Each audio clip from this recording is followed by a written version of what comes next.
त्या आंदोलनाच्या पार्श्वभूमीवर जळगाव जिल्ह्यामध्ये सायबर पेट्रोलिंग आपण सुरू केलेली, नेमकं काय विषय? जसं आपल्याला सगळ्यांनाच कल्पना आहे की दिल्लीमध्ये जे विद्यार्थ्यांचं आंदोलन चालू आहे त्याचे पडसाद प्रत्येक जिल्ह्यामध्ये उमटत आहेत.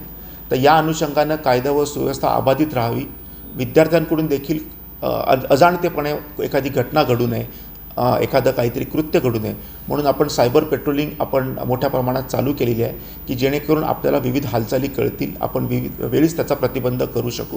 आपल्याला कल्पना असेल की आपण 15 दिवसापूर्वी जे लोक वेगवेगळे रील्स टाकतात त्याच्यामध्ये क्रिमिनल्सला ते उदात्तीकरण करतात, या अनुषंगाने देखील आपण त्यांच्यावर प्रिव्हेंटिव्ह ॲक्शन देखील घेतलेली आहे.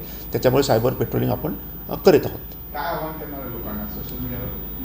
याच्यामध्ये आव्हान आम्ही एकच करत आहोत की कोणीही कायदा व सुव्यवस्था प्रश्न निर्माण करू नये, कोणीही कायदा हातात घेऊ नये आणि असे कोणतेही कृत्य करू नये की जेणेकरून आपलं भविष्य त्याच्यामध्ये धोक्यात येईल.